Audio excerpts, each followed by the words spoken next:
santai. Karena ini kajiannya berat. Banyak gak yang lalai di sini? Lalai terhadap apa? Lalai terhadap Tuhan. Makanya ketika sholat juga nggak ingat sama Dia.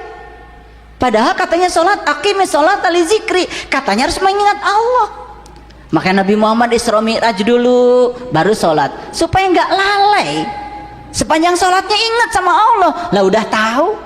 Lah bagaimana kita bisa ingat kalau belum tahu? Syarat sahnya ingat aja harus tahu kok. Nabi Muhammad bilang awaluddin ma'rifatullah, awalnya agama mengenal Allah.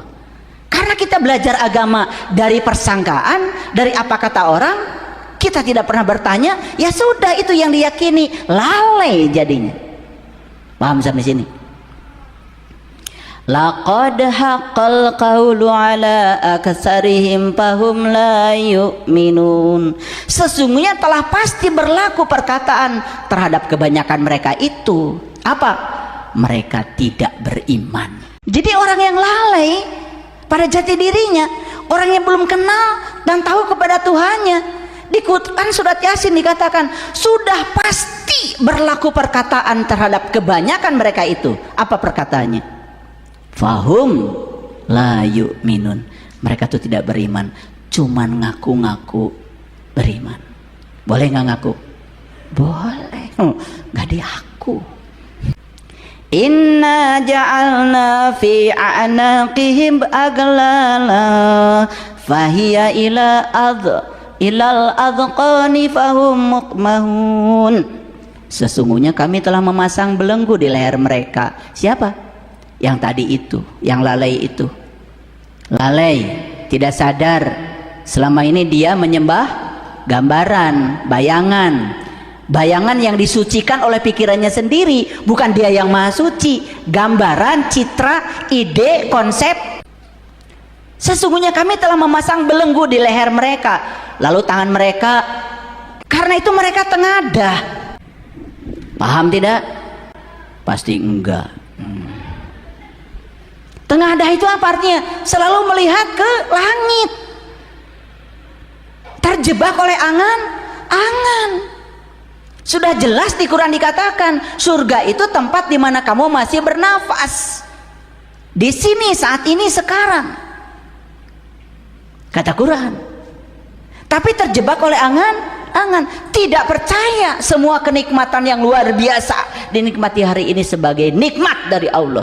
Masih berangan-angan yang tidak ada, menengadah dagunya ke atas. Paham sekarang? Kasihan deh loh, ini tukang Yasin semua. Wa ja'alna min baini aydihim sadda wa min khalfihim sadda. Awas, wa min khal idhar. Fa'aghshaynahum fahum la yubshirun. Dan kami adakan di hadapan mereka dinding, di belakangnya dinding, kami tutup mereka sehingga mereka tidak bisa melihat. Lihat Bapak Ibu pada saya, inilah bahayanya ketika kita merasa seolah-olah sudah bertuhan, padahal bertuhan kepada gambaran tentang Tuhan, gambaran tentang Tuhan, citra tentang Tuhan, cerita-cerita tentang Tuhan, bukan Tuhan yang dialami sebagai realitas agung dalam diri yang berbentuk pengalaman spiritual. Saya menyebut realitas agung aja supaya gampang, karena realitas agung itu personal, pribadi, dan bisa dialami oleh setiap orang yang mau mengalaminya kalau mereka mau. Wasawaun alaihim a'andartakum am lam tumdirhum la yu'minun. Sama saja bagi mereka. Ingat, mereka di sini siapa tadi? Yang lalai, yang oleh bapak mereka belum diajarkan. Ya toh? Ingat, kata mereka itu jangan hilang, karena ini subjek. Sama saja bagi mereka. Apakah kamu beri peringatan? Kamu tidak beri peringatan? Mereka tidak juga akan beriman. Kenapa? Bapak Ibu, ceramah agama seperti ini tidak akan membuat seseorang yang tertutup menjadi beriman.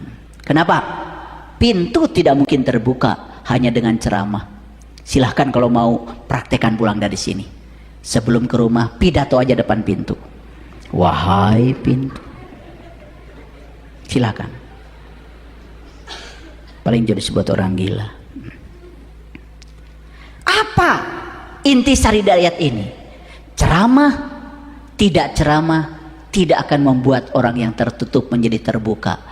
Oleh karena itu, untuk membuka yang tertutup menjadi terbuka, harus langsung dibimbing oleh mereka yang tahu.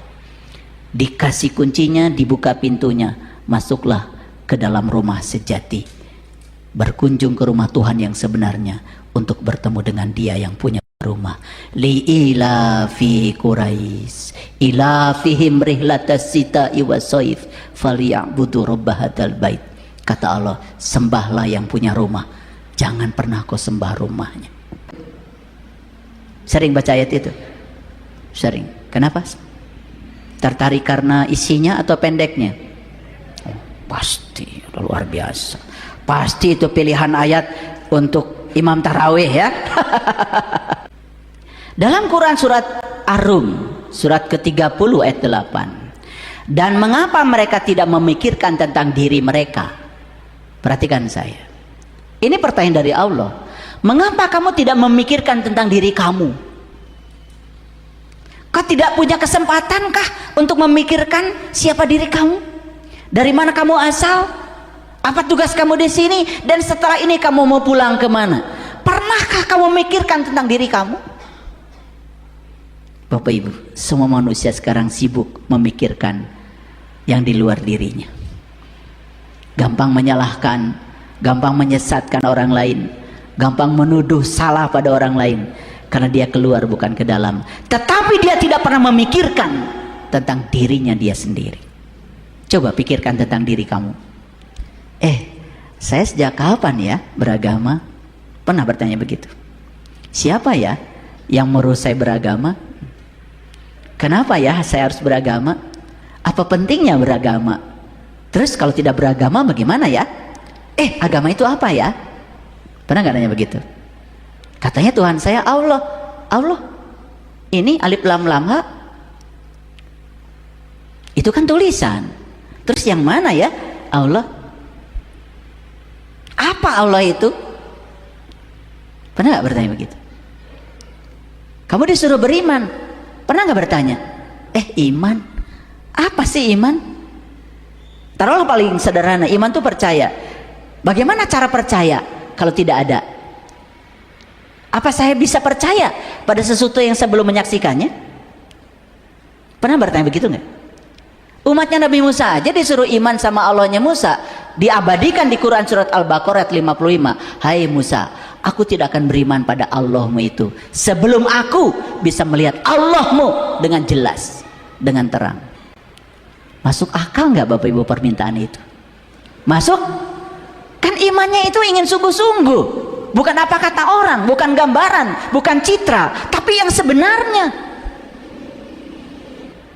Sekali lagi, renungkan kata-kata saya. Dan mengapa mereka tidak memikirkan tentang diri mereka? Sekarang Bapak Ibu jadi memikirkan? Jadi memikirkan. Saya agamanya Islam. Apa sih Islam itu? Kenapa Islam itu menjadi syarat mati? Apa pentingnya mati harus Islam? Pernah nggak bertanya begitu? Jadi yang Bapak Ibu pikirkan selama ini apa? Matematika? Fisika? Atau buat laptop? Kita ini jadi kontribusinya apa? Terhadap dunia juga tidak berkontribusi, tidak ada temuan kita. Betul nggak? Terhadap spiritual, kesadaran juga nggak ada kontribusi. Jadi kontribusinya apa? Quran yang katanya kitab suci nggak dikuasai. Betul nggak?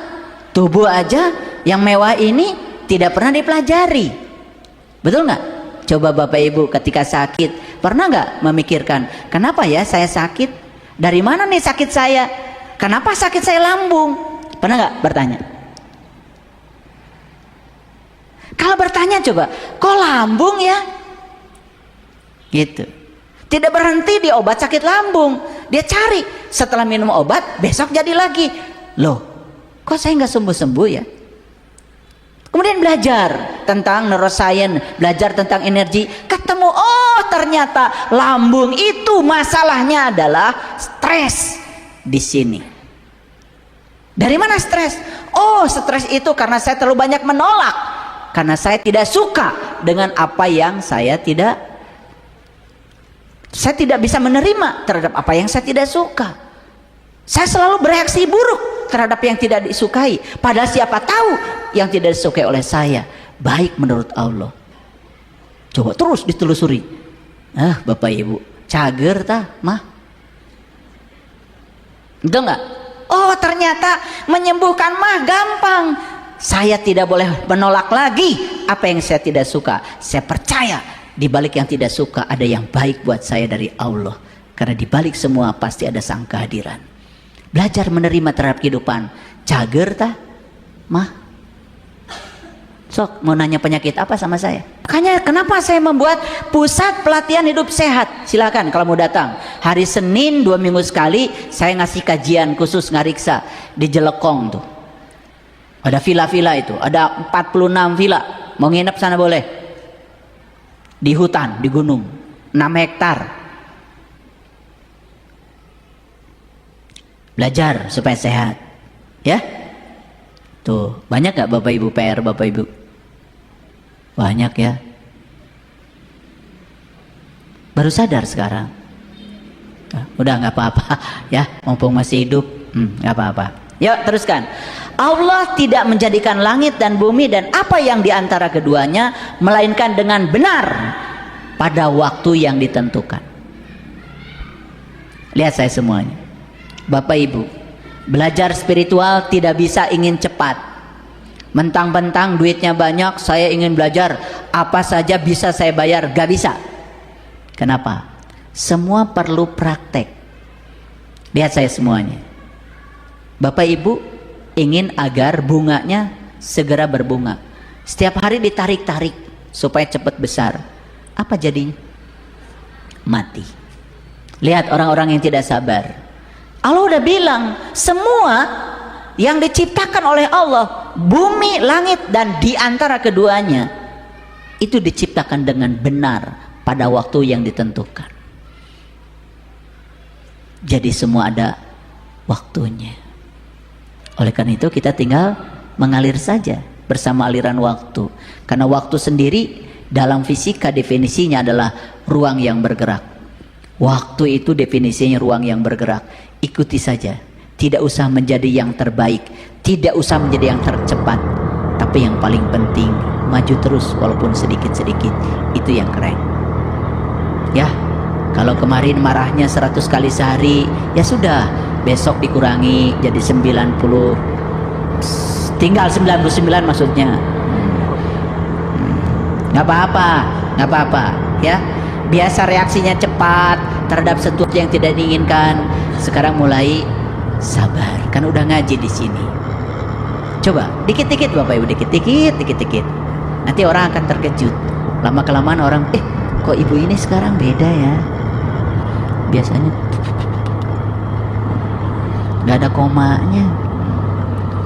Sekarang komanya jadi sudah hadir gitu, walaupun masih tapi ada koma. Dan sesungguhnya kebanyakan manusia benar-benar ingkar akan pertemuan dengan Tuhan. Bapak Ibu, ini yang saya garis bawahi. Perhatikan, saya kasih highlight warna biru ya. Jadi Allah mengatakan wa inna katsirom minan nas biliqa'i rabbihim lakafirun. Sesungguhnya kebanyakan manusia benar-benar ingkar akan pertemuan dengan Tuhan.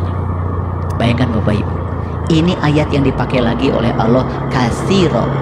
Berarti yang ingkar terhadap pertemuan dengan Tuhan itu 99%. Saya mau nanya Bapak Ibu, Nabi Muhammad bertemu Tuhan ketika beliau masih hidup atau setelah beliau mati? Gimana alasannya? Kalian tuh kalau menjawab tuh gak jelas ya. Udah biasa ya. Ulangi lagi, ketika masih hidup atau beliau sudah meninggal? Apa alasannya? Hah?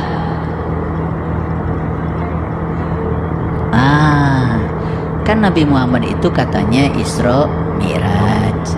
Isra itu perjalanannya, Mi'raj itu pertemuannya. Berarti beliau bertemu nggak? Bertemu. Berita Isra Mi'raj nyampe nggak sama Bapak Ibu? Nyampe. Kan diperingati tiap tahun. Sok mentaan sumbangan wae. Betul apa tidak? Kan nggak mungkin nyampe beritanya kalau beliau berjumpanya ketika beliau sudah meninggal. Itu aja udah cukup alasan. Diperkuat di Quran surat Al-Isra ayat 72. Barang siapa yang buta di dunia, lebih buta lagi di akhirat dan jalannya lebih sesat. Kan berarti buta itu tidak melihat kan? Barang siapa yang tidak melihat di dunia, tidak akan melihat di akhirat, jalannya lebih sesat. Lalu ada pelajaran yang mengatakan nanti melihatnya nanti di akhirat. Eta di mana? Kenapa Bapak Ibu ketawa? Hah? Mentawakan diri sendiri? Lucu gitu? Emang kalian tuh lucu ya. Saking lucunya nggak jelas. Setiap ditanya bingung, betul nggak? Tidak ada jawaban yang argumentatif yang bisa dipertahankan. Bayangkan betapa rapuhnya keyakinan kita.